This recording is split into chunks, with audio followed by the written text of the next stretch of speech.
ભારત માતા કી વંદે। આજે આપણે બધા ખૂબ નસીબદાર છીએ કે આજે ફોર્મ પરત ખેંચવાના છેલ્લા દિવસે ચૂંટણી પ્રચારની શુભ શરૂઆત આપણા ઉત્તર ગુજરાતની અંદર, આપણા મહેસાણાની અંદર આપણા માનનીય મુખ્યમંત્રી શ્રી ભૂપેન્દ્રભાઈ પટેલે આપણા સંગઠનના હોદ્દેદારોએ વિનંતી કરી કે સાહેબ અમારે પ્રચારની શુભ શરૂઆત કરવી છે તો અમારા ત્યાં પધારો। અને મને આનંદ છે કે આપણા ઉપરના પ્રેમ અને લાગણીથી આપણા મુખ્યમંત્રી શ્રી ભૂપેન્દ્રભાઈ પટેલ આજે જાહેર પ્રચારના પહેલા જ દિવસે પહેલી જ ભાજપની મહેસાણાની ચૂંટણી સભામાં ઉપસ્થિત રહ્યા છે।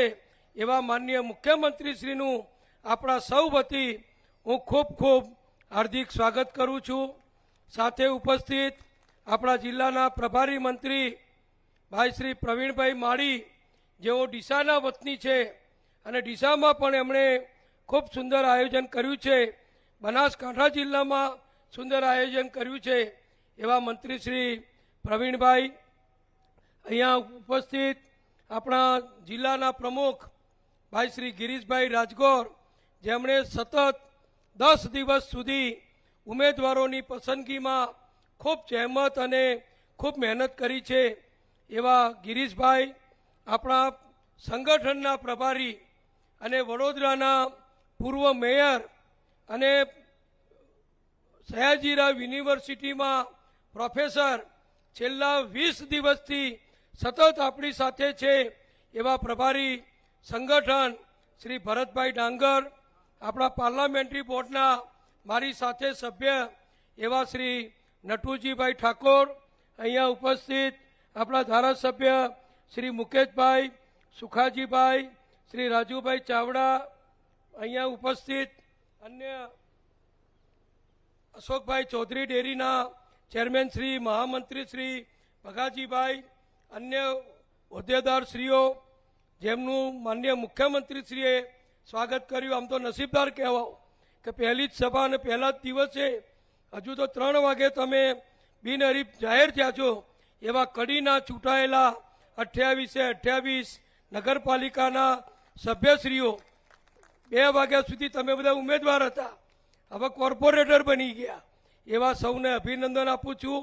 આજે આપણી લીંચ અને ડાંગરવા અને જોટાણા 3 જિલ્લા પંચાયત સીટના કાર્યકરો, ઉમેદવારો, સંગઠનના હોદ્દેદારો, સૌ ભાઈઓ બહેનો અને પત્રકાર મિત્રો, મારે વિશેષ સમય નથી લેવો, પણ આપણને હું કહીશ કે આ બિનહરીફ થયા લગભગ 100 જેટલા મહેસાણા જિલ્લામાં, ગુજરાતમાં 550 જેટલા, પણ એનાથી આપણે સંતોષ માનવાનો નથી। ખરો સંતોષ અને ખરો વિજય ઉત્સવ આપણે ચૂંટણીના પરિણામોના દિવસે મનાવવાનો છે કે જે દિવસે ભારત વિરોધી, દેશ વિરોધી, રાષ્ટ્ર વિરોધી એવા આપ પાર્ટી, આમ આદમી પાર્ટી અને કોંગ્રેસે જ્યાં થોડા થોડા પથરા મૂક્યા છે એ પથરા ઉખડીને સાફ થઈ જાય અને ભાજપનું કમળ ચારે બાજુ આખા ગુજરાતની અંદર ખીલી ઉઠે અને અત્યાર સુધીની સ્થાનિક સ્વરાજની બધી ચૂંટણીઓમાં, બધા જ સમયમાં ભાજપે જેટલો જંગી વિજય ગુજરાતમાં નથી મેળવ્યો, એનાથી અનેક ગણો સારો વિજય માનનીય મુખ્યમંત્રી શ્રી ભૂપેન્દ્રભાઈ પટેલ અને આપણા પ્રદેશ અધ્યક્ષ શ્રી જગદીશભાઈ વિશ્વકર્માના નેતૃત્વમાં આપણે બધા સાથે મળી વડાપ્રધાન શ્રી નરેન્દ્રભાઈનું જે સ્વપ્ન છે, સૂત્ર છે, સૌનો સાથ, સૌનો વિકાસ, સૌનો વિશ્વાસ અને સૌનો પ્રયાસ, એ મુજબ કામ કરીએ।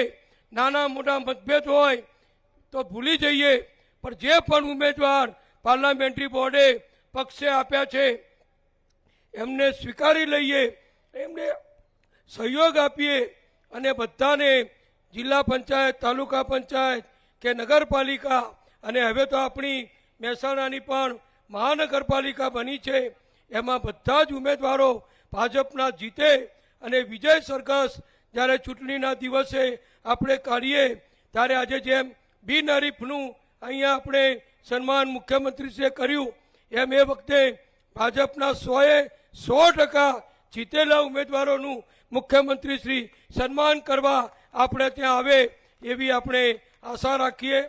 વિકાસના કામમાં તો કંઈ બાકી નથી. તમે કામ શોધવા જાઓ તો કામ મળતું નથી. ધારાસભ્યને ગ્રાન્ટ ફાળવવી હોય તો કયા કામ માટે ફાળવવી એ શોધવું પડે છે.